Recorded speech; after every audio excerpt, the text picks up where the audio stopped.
E eu comente algumas características para vocês do que a gente estava estudando na França, certo? E principalmente, eu não sei se vocês têm acompanhado as últimas notícias, vocês têm visto o, a grande confusão que a sociedade mundial tem aparecido, né? Ou seja, não só aqui no Brasil, mas no mundo inteiro, a gente tem enfrentado aí uma série de novos problemas, como por exemplo, uma luta por questões raciais muito forte nos Estados Unidos e uma série de protestos, certo? Vocês ainda não estudaram isso, porque isso é matéria do 9º ano, mas aqui no Brasil ontem teve um monte de manifestação de apoio aos nazistas, que são os grandes ditadores, aí, um dos grandes criminosos da humanidade durante a Segunda Guerra Mundial, certo? Matéria que o 9º ano está vendo agora, certo? Foi até engraçado que a gente teve aula disso na quinta-feira, né? Junto com vocês. E a gente tendo a aula e, de repente, a gente falando de todas as características desse nazismo e todas elas batiam com o que está acontecendo, muito parecido com o que está acontecendo no nosso país atualmente. Então, a gente está passando por uma série dessas manifestações, ao mesmo tempo em que a gente está tendo que enfrentar uma das maiores epidemias do século, né? Então, Tudo 2020 que é veio, ruim dá pra piorar. 2020 veio com, com grande força, certo? E aí eu ia pedir para vocês já, de cara, abrirem a apostila para mim na página 126 e deixa eu perguntar um negócio. Vocês viram imagens, vocês viram alguma cena dos protestos nos Estados Unidos nessa semana? Sim. Eu vi. Sim. Tá. E tem acontecido um debate muito forte na internet a respeito dessa quebradeira que esses manifestantes eles estão fazendo, né? E o que é isso? Tem gente que acha que ela é fora do controle, ou seja, que os manifestantes eles não têm o direito de virar carro, não têm direito de enfrentar a polícia, não têm direito de colocar fogo em estabelecimento, de saquear as lojas, de fazer nada disso, que isso aí já não é mais protesto. Isso virou vandalismo, certo?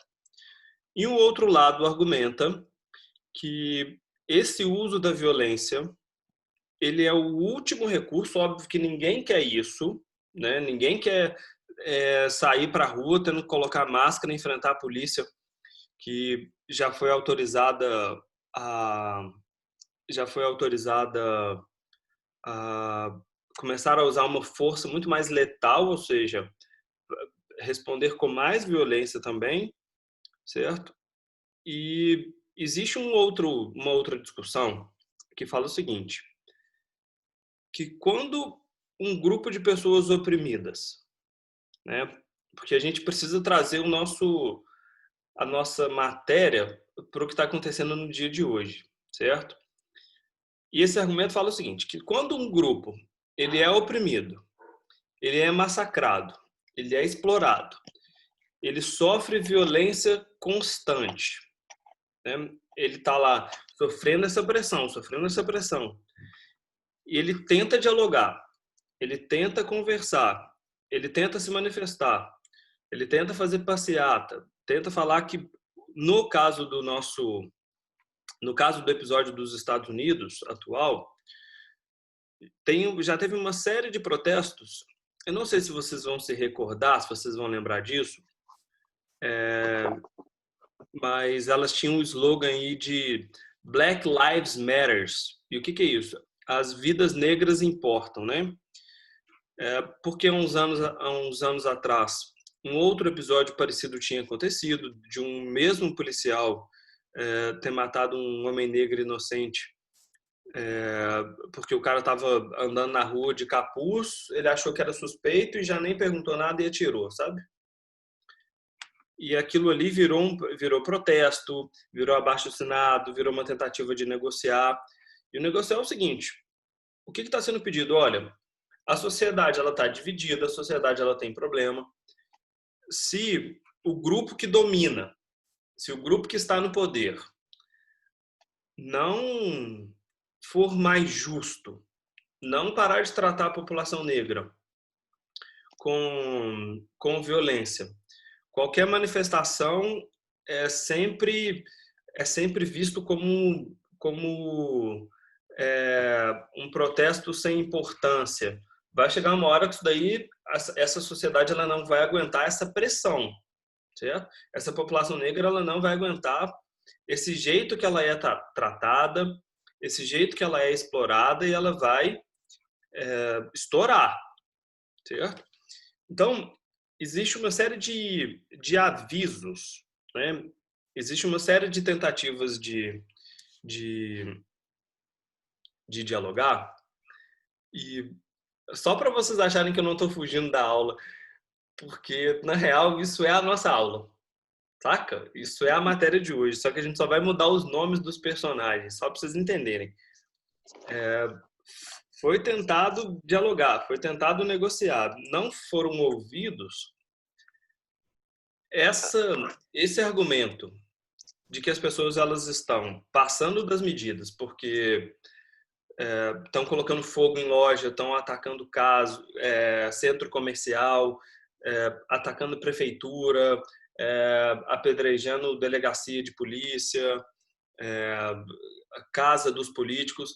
Eu não sei se vocês viram hoje, mas é porque isso está acontecendo agora, nesse minuto, que foi quando eu entrei eu acordo um pouquinho mais cedo para ler as notícias do dia, e desde 2001 que não acontece o episódio que está acontecendo nesse minuto. A Casa Branca está fechada.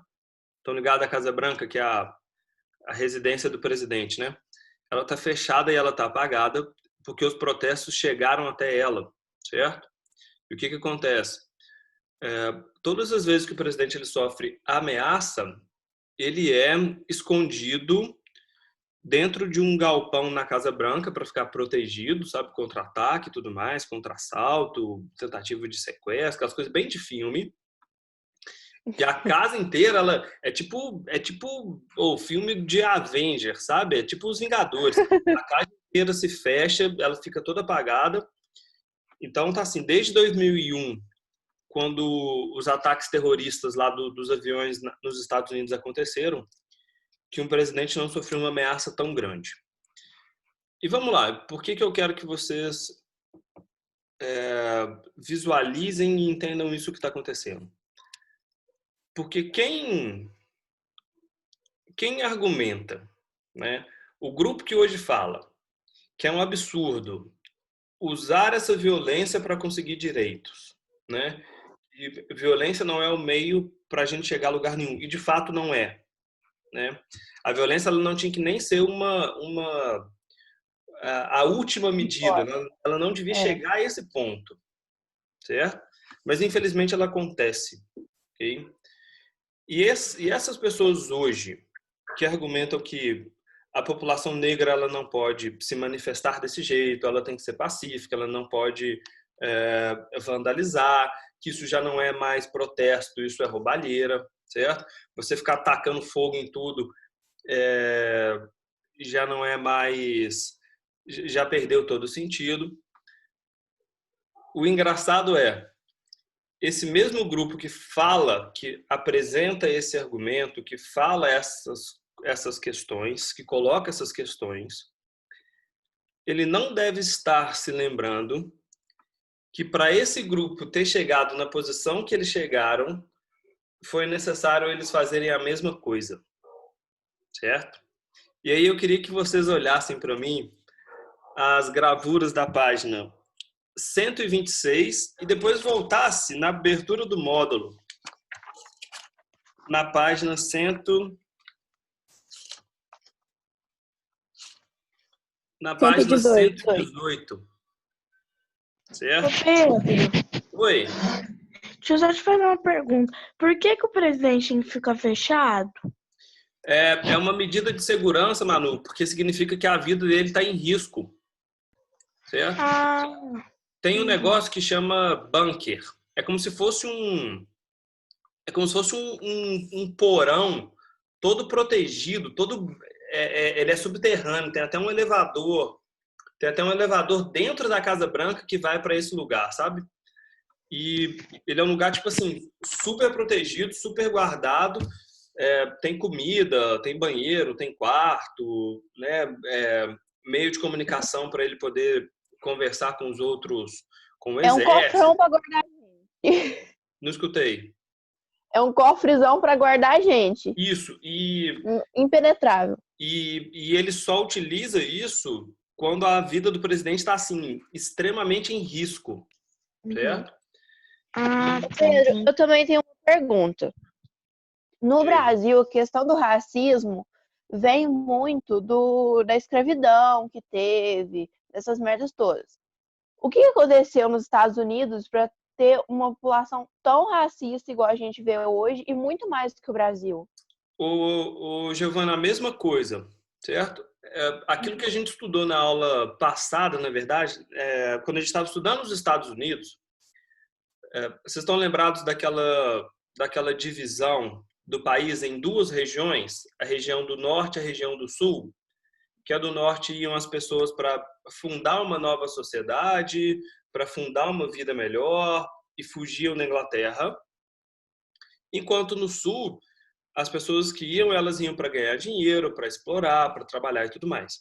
Então, o sul dos Estados Unidos, ele vai receber muito escravo, porque são as grandes fazendas de algodão, são as grandes fazendas de cana-de-açúcar. Então, ele tem muita escravidão. É o segundo país com maior número de escravos no continente americano. Só perde para o Brasil, certo? E vai existir uma diferença porque a gente ainda não estudou, certo? Isso aí vai ser, eu acho que o finalzinho da apostila 4, se não me engano. Uma luta nos Estados Unidos entre esses dois grupos, os grupos que são contra a escravidão e os grupos que defendem a escravidão. E nessa guerra que vai existir dentro dos Estados Unidos por conta da escravidão, eles vão conseguir acabar com a lei, né? Ou seja, eles vão conseguir acabar com a regra de falar o seguinte, olha, não existe mais escravos nos Estados Unidos, ótimo. Só que a relação continua a mesma. A população negra ela vai continuar sofrendo como se fosse escravo, sofrendo maus tratos, com baixo salário, não pode ter emprego, não pode ter direito, não pode votar, tem uma série de obstáculos, certo? E isso a gente ainda vai ver melhor ainda quando vocês estiverem no 9º ano, que é um episódio que a gente chama de segregação racial. O que é isso? Existe uma regra, até uns anos atrás nos Estados Unidos, que separava branco e negro. Separava mesmo, assim, de não pode usar a mesma escola, não pode usar o mesmo banheiro, não pode usar o mesmo bebedor de água. Por quê? A população branca achava a população negra tão inferior que eles achavam que o negro nos Estados Unidos, mesmo com o fim da escravidão, achava que aquela raça não merecia viver nos mesmos lugares do que a população branca. Então, isso daí tudo aumenta essas tensões. E por mais que todas essas leis tenham caído, essa população continua sendo explorada e não tem direito igual era antes. Então, chegou um momento que essa população ia revidar para conquistar isso, ou seja, o que eles alegam, o que está sendo colocado, e é muito parecido com o episódio na Revolução Francesa, que inicia essas manifestações para se criticar o poder, né? O que é feito, o que está sendo protestado pelos americanos hoje é o seguinte, fala assim, olha, a população dos Estados Unidos, se a gente está queimando uma loja, se a gente está atacando uma prefeitura, se as pessoas estão atacando a delegacia de polícia, os locais de governo, isso daí é para a população branca entender que todos os dias, a população negra ela sofre esse tipo de ação. Só que ao invés da polícia estar atacando um estabelecimento, uma loja negra, ela está atacando a casa, certo? A população negra, ela sofre com isso, porque o policial que representa, que defende as ideias desse governo dominante, e é um governo dominante pela população branca, né? Ele invade casa, ele prende as pessoas sem sem justificativa, ele não trata ela da mesma maneira. Por quê? Porque eles veem a população branca como alguém especial, então o que a população negra ela alega, né, ela tem argumentado, é que se agora está tendo essa revidação, se agora está tendo essa manifestação contra esse patrimônio, contra esses bens, é porque é o que o negro já vem sentindo há muito tempo na pele, só que ele é dosado, certo? E aí, qual dos dois episódios está certo e qual está errado? Na verdade, os dois estão erradíssimos, né? Tá certo essa população se manifestar e colocar fogo em um prédio? Não. Mas está certo um policial parar um negro no meio da rua, ajoelhar em cima do pescoço dele e apertar até a pessoa morrer, certo? Qual dos dois está certo, qual dos dois está errado, entendeu? Então, isso aí vira essa manifestação toda. Vocês deram uma olhadinha nas imagens que eu pedi aí no módulo? Olha só. Eu queria que vocês sacassem principalmente a página 126, certo? Observem aí. Tem uma gravura chamada de O Grande Medo. Estão vendo aí na bolinha? Uhum. E o que é isso? Eu parei com vocês na aula de quinta-feira falando um pouquinho sobre o episódio em que a Assembleia Geral foi formada. Estão lembrados? Ou seja, o grande momento em que o rei se volta contra a população. Olha como é que é parecido, hein? O rei, a nobreza e o clero, eles têm privilégio, eles controlam o exército, eles controlam o governo. Todas as regras são feitas para beneficiar o grupo do clero, o grupo da nobreza, o grupo da monarquia, e não atendem ao povo. Exploram o povo, tomam as propriedades do povo. A população, o terceiro estado, ele é visto somente como um trabalhador que não tem função nenhuma a não ser pagar as contas. E na hora que o rei usa mais uma vez o argumento de que todas as dívidas, toda a conta na França, ou seja, todas as despesas da França vão ser pagas pelo terceiro estado, foi o lance da reunião que eu passei para vocês na quinta, né? Aquele 3 tipos de voto. O voto por categoria, ou seja, tem até aqui, quer ver? Peraí. Esse esqueminha, ó, lembram disso? O debate entre um voto por grupo ou cada grupo votando a quantidade de pessoas, né?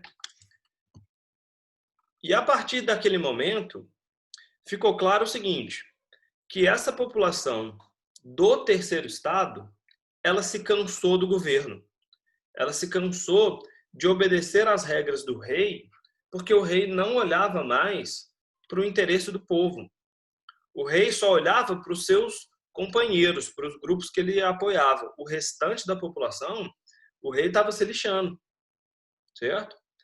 E a partir desse momento, para fechar a Assembleia, e é o episódio que marca essa nossa aula, o rei e toda a Assembleia, eles estavam localizados em Versalhes, galera, que é o palácio. o exército para poder chegar em Versalhes, para poder expulsar os manifestantes, né, e continuar atendendo, né, fazendo as vontades do rei, precisava atravessar a cidade de Paris, certo? E o que se torna o grande símbolo, né? A grande marca dessa revolução? Que quando esse exército ele tenta ultrapassar a cidade de Paris, que é uma cidade que só tem comerciante, que só tem trabalhador, que só tem gente do povo, para chegar em Versalhes, o povo bloqueia, o povo não deixa, o povo impede que aquela assembleia, né, que os manifestantes que estão lá defendendo o povo, sejam calados pelo exército. E começa uma guerra, literalmente, igual que a gente está acontecendo entre polícia e população, para defender uma ideia, certo? Uma ideia de que, no episódio da Revolução Francesa, esses grupos que têm privilégio, nobreza e clero, eles não têm que governar, certo? O grande símbolo é um incêndio num prédio do governo, certo? Chamado de prisão da Bastilha. Os manifestantes, né, os revolucionários, eles tomam essa prisão, é o comecinho do módulo, é a gravura do módulo, lá na 118. 118, né? Essa prisão que está no fundo aí. Estão vendo que tem um castelo no fundo dessa imagem? Sacaram? Esse castelo, ele não existe mais, certo? Por quê? Porque isso daí era uma prisão. Olha que legal esse episódio, hein? Isso era uma prisão política. O nome dela chamava a Bastilha. O nome desse castelo. E o que esse castelo ele representa? Ele era uma prisão que não é preso normal, não é preso de o fulano roubou uma galinha, o outro tentou roubar o banco, roubou o mercadinho, tomou o telefone. Não é prisão disso, não é prisão de quem fez assalto, de quem matou, de quem roubou. Ela é uma prisão política. E o que é uma prisão política? Só eram mandados para essa prisão todas as pessoas que fossem pensadores, que fossem intelectuais e que criticassem o rei. Sacou? Todo mundo que falava que o governo do Luís XIV, o governo do Luís XVI é um governo mal feito, era preso lá. Falou assim, como monarquia, como um rei, as pessoas não podem se manifestar. Falou mal do rei, vai ser preso. Prendeu. O outro falou que o clero é um bando de boca aberta que não tem função nenhuma, certo? A única função do clero é ficar puxando o saco do rei, paparicando o rei, e são milionários, têm muito dinheiro, têm muita propriedade, mas não pagam imposto, não contribuem. Então, para que a gente tem uma nobreza? A nobreza para ficar paparicando o rei não faz sentido. Opa, falou mal da nobreza, vai ser preso. Preso aonde? Na Bastilha, certo? O outro fala que monta um jornal e tenta divulgar os dados econômicos, né? O que é isso?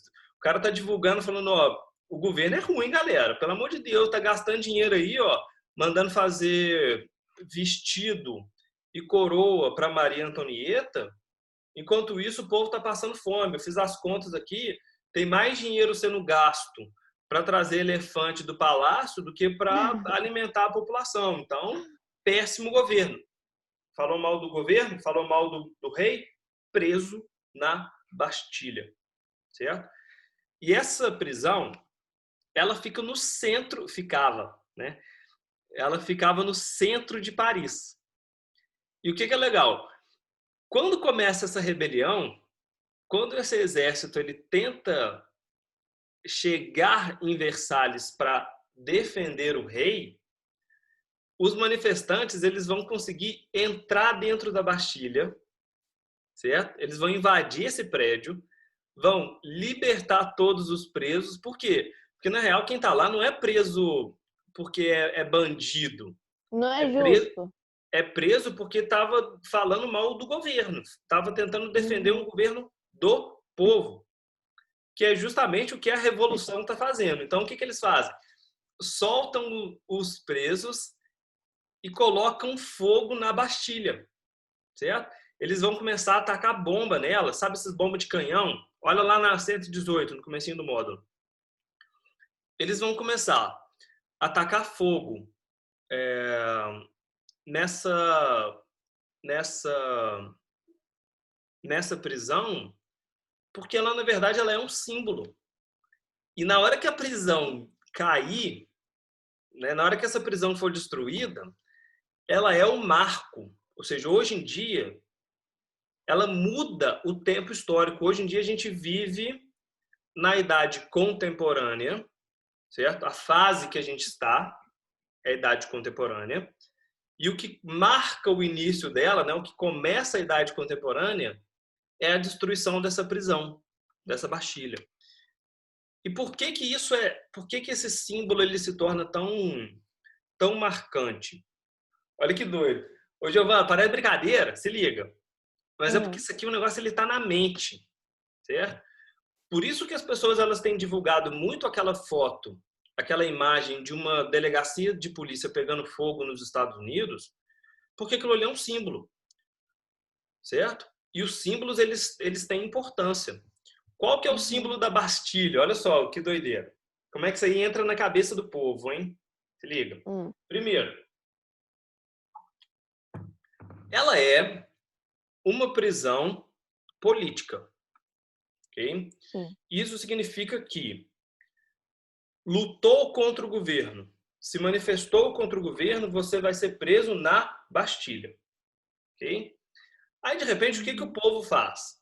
Ele vai lá e destrói a Bastilha. Certo? Tá. Nada a ver, que colocou fogo no prédio. Nossa, mas não pode vandalismo, pelo amor de Deus. Pode manifestar, mas não pode quebrar nada. Vamos lá. O povo destrói a Bastilha. Quando a Bastilha é destruída, o maior símbolo do governo, o maior símbolo do rei, cai. Porque o que essa mensagem ela vai passar para o povo? Galera, olha a lógica. Quem se manifestava contra o rei era preso aonde? Na Bastilha. Quem se manifestava contra o rei era preso na Bastilha. Agora a Bastilha foi destruída. Não existe mais a Bastilha. Se as pessoas se manifestarem contra o rei, elas vão ser presas aonde? Não tem mais lugar. Sacou?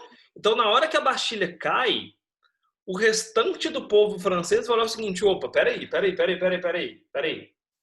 Calma. Se eu fosse para a rua protestar contra o rei, protestar contra a exploração, eu seria preso na Bastilha. Mas a Bastilha não existe mais. E se a Bastilha não existe mais, significa que eu posso protestar porque não tem mais aonde eu ser preso. Então, sabe o que eu vou fazer? Eu vou para a rua protestar porque agora eu posso. Aquela correia, sabe aquela coleira que fica segurando o povo, que fica pondo medo no povo e não deixa o povo ir para lugar nenhum, porque ela oprime, ela cria um obstáculo, ela acabou de ser destruída. E aí o povo se sente à vontade para ir cobrar mais direitos. E essas manifestações, elas chegam no campo. Elas saem da cidade de Paris e elas começam a afetar todo o terceiro estado.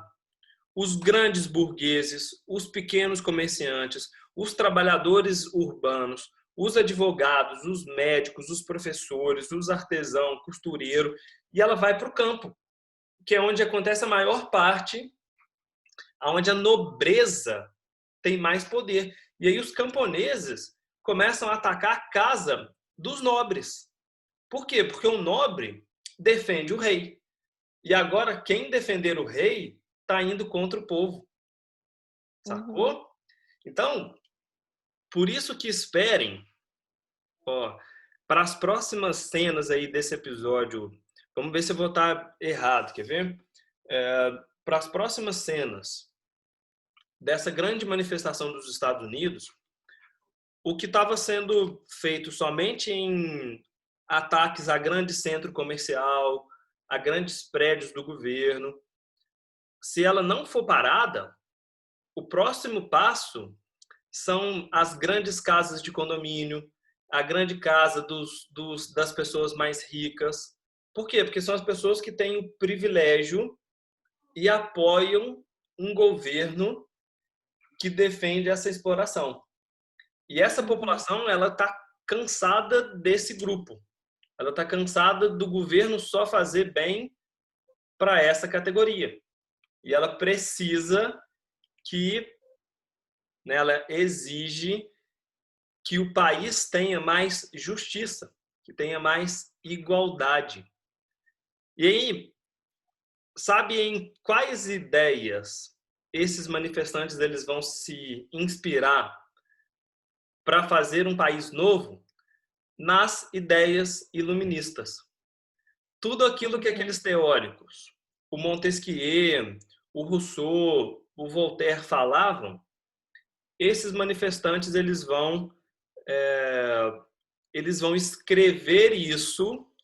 Lembra lá aquele documento que o cara pegou e começou a anotar quais são as novas regras do país França? Ó, a França não obedece mais o rei. Bota aí, pronto. Agora a gente vai fazer um governo novo. Todo o poder vem do povo. Anota aí.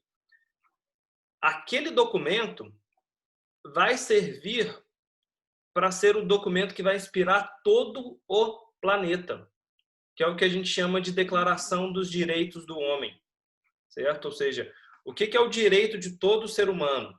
É a gente ter um governo justo, um governo que represente o povo, um governo que não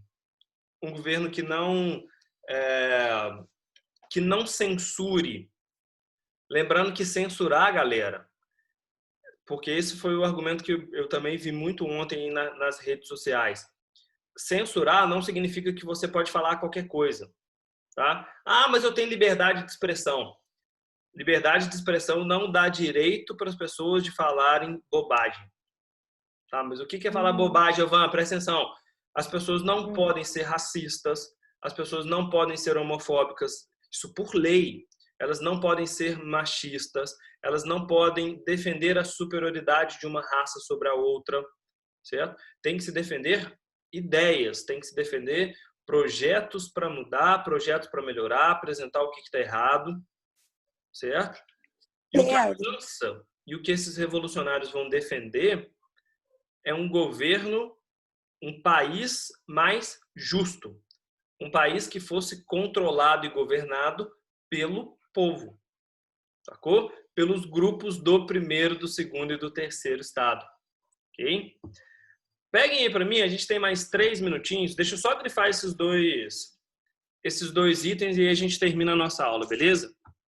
Okay. Ó, página 126, embaixo do quadrinho pontilhado aí, primeiro parágrafo. Podem começar grifando para mim, por gentileza, certo? Esse parágrafo vai acompanhando e vem grifando comigo, ó. A mobilização na França chegou também ao campo.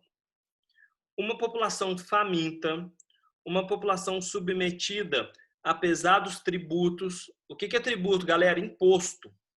Tá? Para quem não sabe, anota aí do lado. A pesados tributos e obrigações que só agravavam a sua miséria. Passaram a invadir propriedades, a atear fogo, ou seja, os camponeses começaram a invadir a propriedade dos nobres, a colocar fogo e destruir os castelos e a matar os seus senhores. Isso é uma coisa que a gente não vê hoje, ainda bem. O que está sendo atacado é somente a propriedade. Ainda bem. Na França, eles levaram isso a um outro nível, que quem tentar defender o rei vai ser morto. Okay? camponeses enfurecidos voltaram-se contra a sociedade de privilégio e os seus símbolos. Então, eles começam a atacar todos esses símbolos que representam o poder do rei, representam o poder dessa nobreza. Okay? Virem a página para mim do outro lado. Já podem começar grifando. Ó. Baseada nos princípios iluministas, a Declaração dos Direitos Humanos representou a disposição de colocar fim à sociedade de privilégio, ou seja, todos os grupos são iguais, ninguém vai ter bônus nessa sociedade, certo?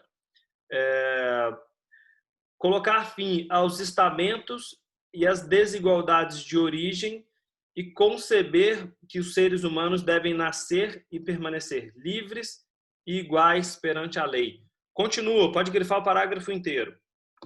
A liberdade individual, os direitos de ser humano deveriam, nesse contexto, ser garantidos pela lei e respeitada pelo poder público, que passou a se expressar por meio de representantes em total respeito às leis. Eu já volto a discutir isso, porque isso daqui vai dar uma nova fase da briga, beleza? Uhum. Só para eu saber, porque vai acabar meu minuto. Vocês já ouviram falar em partidos de direita e partidos de esquerda? Sim. Sim. Tá. E a minha pergunta é, por que a gente chama eles de partido de direita e partido de esquerda? Partido de direita. Calma aí, a gente já volta a explicar isso. É para refletir, certo? Uhum. Mas tem que ter um motivo, Giovana, porque senão por que a gente não chama eles de partido de cima e partido de baixo? Partido de azul e partido de vermelho. Por que escolheram direita e esquerda?